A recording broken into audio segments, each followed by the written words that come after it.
वंदे मातरम को रोकने पर कितनी सजा मिलती है? अगर किसी पब्लिक इवेंट में वंदे मातरम गाना बजाया जा रहा है एंड कोई व्यक्ति जानबूझकर उसे रोकता है या व्यवधान पैदा करता है या दूसरों को गाने से रोकने के लिए डिस्टरबेंस क्रिएट करता है, तो मामला सिर्फ विरोध या बदतमीजी तक लिमिटेड नहीं रह सकता। 6 अगस्त 2026 से लागू नए संशोधन के तहत prevention of insults to national honour act में नेशनल सॉन्ग यानी कि वंदे मातरम को भी शामिल किया गया है। ऐसे मामलों में दोषी पाए जाने पर 3 साल तक की जेल, जुर्माना या फिर दोनों हो सकते हैं। लेकिन एक जरूरी बात, सिर्फ वंदे मातरम खुद का गाना अपराध नहीं है। कानून का फोकस है जानबूझकर दूसरों को गाने से रोकना या सिंगिंग असेंबली में डिस्टरबेंस क्रिएट करना। यानी अगर कोई पब्लिक प्रोग्राम में बाकायदा वंदे मातरम रुकवाता है तो मामला कानूनी तौर पर काफी गंभीर हो सकता है। एंड इस नए कानून की असली परीक्षा अब होने वाली है। दरअसल सोनिया गांधी जी को लेकर एक नया मैटर निकलकर सामने आ गया है। दोस्तों, 15 अगस्त 2026 को इंडिपेंडेंस डे के मौके पर कांग्रेस हेडक्वार्टर्स दिल्ली में मल्लिकार्जुन खड़गे, सोनिया गांधी, राहुल गांधी सभी लीडर्स मौजूद थे एंड वहां पे फुल 6 स्टैंजा वंदे मातरम बज रहा था। कैमरा में एक सीन कैप्चर होता है। सोनिया गांधी एंड खड़गे जैसे ही कुछ नए स्टैंजास जो कि अभी पहले नहीं गाए जाते थे, अब ऐड हो चुके हैं, वो शुरू होते हैं, वहां पर कुछ जेस्चर्स करते हुए दिखाई देते हैं। एंड जेस्चर्स को लेकर पब्लिक का कहना है कि साहब सोनिया गांधी को पूरा वंदे मातरम जो है पसंद नहीं आया एंड इसे रोकने की वो वहां पर कोशिश कर रही थी, वो ऐसे ऐसे करके हाथ दिखा रही थी। इसको लेकर कांग्रेस ने जवाब दिया, मतलब बीजेपी ने भी आरोप लगा दिया। तो कांग्रेस ने जवाब दिया कि नहीं भैया, वो तो मल्लिकार्जुन खड़गे जी को लेकर कुर्सी मंगवा रही थी, वंदे मातरम तो पूरा गाया गया है। तो हम लोग ये काम करते हैं, हम चलते हैं जरा ट्विटर की तरफ और वहीं पर देख लेते हैं कि भाई क्या कुछ रिएक्शंस निकलकर सामने आ रहे हैं। और आप खुद एक बार उस वीडियो को समझ के देखिएगा यहाँ पर, यहाँ पर, और आपको खुद समझ में आएगा कि भैया वहां पर क्या कुछ हुआ था और कांग्रेस जो बोल रही है क्या वो वाकई में सही है या नहीं है। जैसे ये पहला ही वीडियो आप लोग अपनी स्क्रीन पर जो देख रहे हैं, अब यहाँ पर देखिए, वोट बैंक के लिए कांग्रेस ने फिर से वंदे मातरम का किया अपमान। मुझे ऐसा लगता है अब यहाँ पर सवाल उठाए जा रहे हैं कांग्रेस का। आप हाथ देखेंगे, कांग्रेस मतलब राजमाता बोल रहा हूँ, सोनिया गांधी जी का अगर आप हाथ देखेंगे तो आपको समझ में आएगा। यहाँ पर देखो, ये खड़गे जी भी कुछ कुछ कर रहे हैं, यहाँ पर राहुल गांधी जो हैं वो भी परेशान से दिखाई पड़ रहे हैं। इस वीडियो में कुछ अच्छा नहीं दिख रहा, तो हम लोग एक फुल फ्लेज वीडियो जरा ढूंढते हैं। यहाँ पर भीको मात्रे ने लिखा है, वेट दीदी, डिड शी से stop at 0.11, please educate me, I don't know English. अब यहाँ पर एक बार हम लोग 11 पे चल के देख लेते हैं ना क्या हुआ था। ये देखिए, अब कांग्रेस की तरफ से जो बोला जा रहा है कि नहीं यार वो कुर्सी मांग रहे थे खड़गे जी के लिए।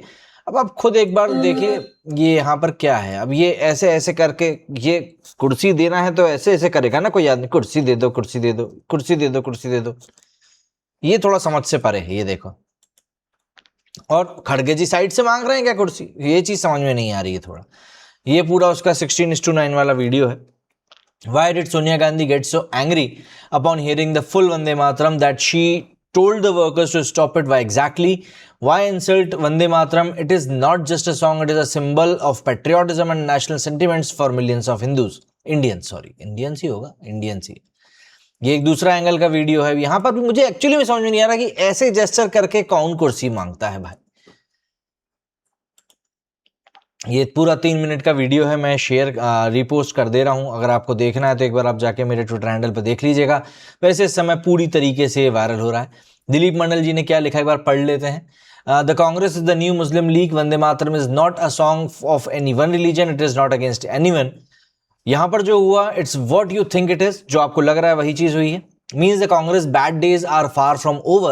Vande Mataram has been sung in full at Congress sessions since 1896. Muslims, Hindus, Christian, Gandhi, Nehru, Patel, Maulana Azad all sang it. It's set to tune by Rabindranath Tagore. यहाँ पूरी उसकी हिस्ट्री दी गई। मैं इसको भी इसी को तो रिपोस्ट किया, आप यहाँ पर भी जाकर देख सकते हैं। अब पूरे सोशल मीडिया पे एक्चुअली ना सिर्फ यही चल रहा है। यहाँ पर आप देखिए ये पूरी बातें चल रही हैं। C8-133 gesture, she was perhaps asking to stop. हम 133 पे ही चलते हैं। ये है 133, ये देखिए फिर वही हैंड वाला जेस्चर। यहाँ राहुल गांधी परेशान है कि ससुरा हो का गया है भैया। तो ये जब चीजें सामने आ रही हैं तो इससे सवाल तो अपने आप में खड़े होते हैं कि भैया कौन सी कुर्सी मांगी जा रही थी जिसके लिए जेस्चर ऐसा ऐसा किया जा रहा था, ऐसा ऐसा। अब आप लोगों ने खुद ही देख लिया है, तो अब आप लोग खुद डिसाइड भी कर सकते हैं कि ये कुर्सी लेने की बात थी या वंदे मातरम की। आज इस वायरल कंट्रोवर्सी के पीछे 90 साल पुरानी कहानी भी है एंड कांग्रेस का पैटर्न क्लियर तौर पर दिखता है। तो वीडियो के एंड तक जरूर देखिएगा एंड अगर आपको मेरी इंफॉर्मेशन पसंद आए तो इसको लाइक, शेयर एंड चैनल को सब्सक्राइब जरूर करके जाइएगा। सबसे पहले समझ लेते हैं कि बात है क्या। दरअसल कांग्रेस हेडक्वार्टर्स में इंडिपेंडेंस डे सेरेमनी हो रही थी। वंदे मातरम का फुल 6 स्टैंजा वर्जन बजा। वही वर्जन जो अब सेंटर ने ऑफिशियल प्रोटोकॉल में ला दिया है, लगभग 3 मिनट 10 सेकंड का। वायरल फुटेज में सोनिया गांधी एंड खड़गे साहब कुछ इशारे करते हुए दिखाई देते हैं, कुछ 1 मिनट 30 सेकंड के आसपास में। बीजेपी लीडर्स ने इसको लेकर सीधा इंटरप्रेट किया कि सोनिया को पूरा वंदे मातरम पसंद नहीं आया, सुहाया नहीं, और उन्होंने इसको रोकने का इशारा कर दिया। कांग्रेस का ऑफिशियल रिस्पांस था कि साहब सोनिया गांधी वंदे मातरम रोकने के लिए नहीं, बल्कि बहुत देर से खड़े हुए मल्लिकार्जुन खड़गे के लिए कुर्सी मंगवा रही थी। एंड उनका क्लेम है कि वंदे मातरम तो कंप्लीट गाया गया, किसी ने नहीं रोका। देखिए, विजुअल फैक्ट्स तो सामने है, जेस्चर कैमरा में कैद हुआ है, लेकिन इंटरप्रिटेशन डिस्प्यूटेड है, ऑब्वियस सी बात है। बीजेपी इस बात को लेकर एलिगेशन लगा रही है कि भैया कांग्रेस ने जो है यहां पर वंदे मातरम का अपमान किया है, लेकिन कांग्रेस कह रही है कि नहीं, ये कोई कंट्रोवर्सी वाली बात नहीं, हम तो सिर्फ कुर्सी कुर्सी खेल रहे थे। ये कंट्रोवर्सी दोस्तों इतनी बड़ी इसीलिए बन रही है क्योंकि 2026 में ही पहली बार सेंटर ने पूरा 6 स्टैंजा का वंदे मातरम को ऑफिशियल ओकेजन्स पे प्रोमिनेंटली ला दिया है। अगर कांग्रेस को फुल वर्जन से कोई प्रॉब्लम नहीं थी तो जेस्चर्स इतने विजिबल क्यों पड़ गए? और अगर सिर्फ कुर्सी की ही बात थी तो वीडियो इतना वायरल क्यों हो रहा है? लोग क्यों अपने आप से इंटरप्रेट कर रहे हैं कि साहब यहां पर दाल में कुछ काला नहीं बल्कि पूरी की पूरी दाल काली है?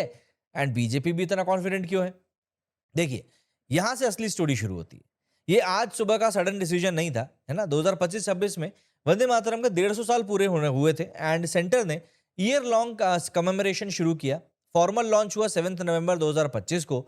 जनवरी 2026 में मिनिस्ट्री ऑफ होम अफेयर्स ने पहली बार डिटेल्ड ऑफिशियल प्रोटोकॉल इशू किया। ऑफिशियल फंक्शंस में जब वंदे मातरम एंड जनगण मन दोनों हो तो official 6 stanza version 3 minute 10 second का ही प्रिस्क्राइब किया गया। पहले जो हम लोग 65 सेकंड वाला ट्रंकेटेड वर्जन सुनते थे या गाते थे, वो सिर्फ पहले 2 ही स्टैंजास थे। मार्च 2026 से आकाशवाणी ने भी पूरा 6 स्टैंजा का ब्रॉडकास्ट शुरू कर दिया।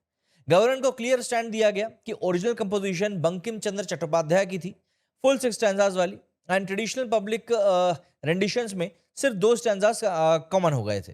2026 में सेंटर ने ओरिजिनल फुल वर्जन को ऑफिशियल प्रोटोकॉल में वापस प्रोमिनेंट किया। अब कांग्रेस हेडक्वार्टर में जब यही फुल वर्जन बजा तो सोनिया गांधी के जेस्चर जो थे वो निकल कर आ गए एंड पैटर्न क्लियर तौर पर देखना शुरू हो गया। अरे भैया, मैं आपको पहले लेके चलता हूँ 1937 में, जहां पे पूरी पूरी कहानी, असली ड्रामा शुरू हुआ था। दरअसल वंदे मातरम को बंकिम चंद्र चट्टोपाध्याय जी के कंपोजिशन में बनाया गया था। आनंद मंठ नॉवेल में भी आई थी। पहले 2 स्टैंजाज में भारत की प्राकृतिक सुंदरता एंड मातृभूमि की इमेजरी है, लेकिन बाकी के स्टैंजाज में इमेजरी क्लियरली रिलीजियस हो जाती है। मदर इंडिया को माँ दुर्गा, लक्ष्मी, सरस्वती से जोड़कर बताया गया है। अब देखिए, मुस्लिम लीडर्स एंड मुस्लिम लीग ने इसको लेकर ऑब्जेक्शन उठाया। अगर ये नेशनल सॉन्ग है तो ऐसी रिलीजियस इमेजरी सब कम्युनिटीज के लिए एक्सेप्टेबल नहीं है। 1937 में कांग्रेस वर्किंग कमेटी ने बैठकर एक फैसला लिया। उन्होंने कहा, पहले 2 स्टैंजाज वाइडली संग हैं, फ्रीडम मूवमेंट से जुड़े हुए भी लगते हैं, उनमें ऐसी रिलीजियस इमेजरी भी नहीं है। बाकी स्टैंजाज में रिलीजियस रेफरेंसेस हैं जो कि दूसरे ग्रुप्स को एलियनेट करने का काम करते हैं। इसीलिए कांग्रेस वर्किंग कमेटी ने रिकमेंड किया कि नेशनल गैदरिंग्स में सिर्फ पहले 2 स्टैंजाज ही गाए जाएं। ऑर्गेनाइजर्स को फ्रीडम दी कि वो कोई दूसरा अनऑब्जेक्शनेबल सॉन्ग भी गा सकते हैं। ये सीक्रेट डिलीशन नहीं था, ये कॉन्शियसली रिकॉर्डेड पॉलिटिकल कॉम्प्रोमाइज था। लेकिन रिजल्ट क्या हुआ? फुल वंदे मातरम को नेशनल गैदरिंग से दूर कर दिया गया। भारत में रहकर जो हिंदू हैं, जो हिंदू सिर्फ भारत में ही होते हैं, वही लोग अपने ही देवी देवताओं से जुड़े हुए जो इस तरह के गाने हैं वो नहीं गा सकते। विडंबना देखिए। खैर, रविंद्रनाथ टैगोर का रोल भी यहाँ पर काफी इंपॉर्टेंट था। टैगोर खुद 1896 में कांग्रेस सेशन में वंदे मातरम गा चुके थे।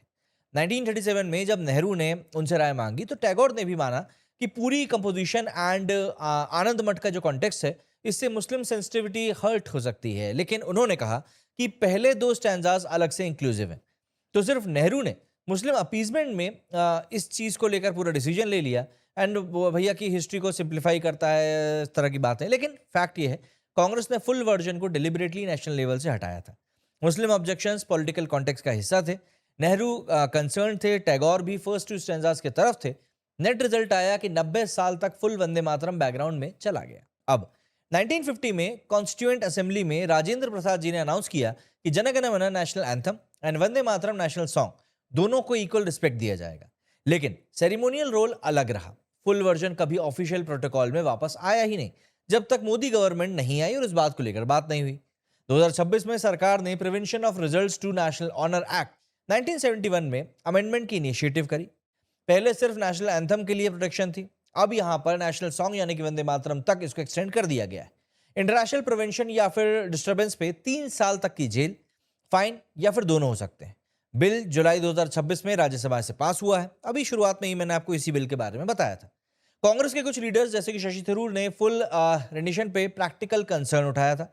ऑफिशियल सेरेमनीज में लोगों को इतनी देर खड़े रहने की बात हुई थी। एंड आज कांग्रेस हेडक्वार्टर्स में जब फुल वर्जन एक्चुअली बजा, सोनिया गांधी के जेस्चर्स कैप्चर हो गए एंड बीजेपी ने एमिनेशन बना लिया। कांग्रेस ने कहा कि वंदे मातरम तो पूरा गाया, सोनिया जी तो खड़गे साहब के लिए कुर्सी मांग रही थी।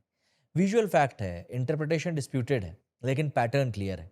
कांग्रेस को फुल वंदे मातरम से अनकंफर्टेबल लगता है, हिस्टोरिकली भी एंड आज भी। तो आज की सोनिया गांधी वाली जो कंट्रोवर्सी है वो सिर्फ एक वायरल वीडियो की नहीं है। इसके पीछे वंदे मातरम का उन 4 स्टैंजास का 90 साल पुरानी कहानी है, जिनमें 1937 में कांग्रेस वर्किंग कमेटी ने नेशनल गैदरिंग से इसको अलग कर दिया था।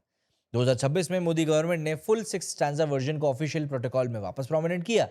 150th anniversary, historical significance, statutory protection, तीनों चीजें यहां पर शामिल करी गई।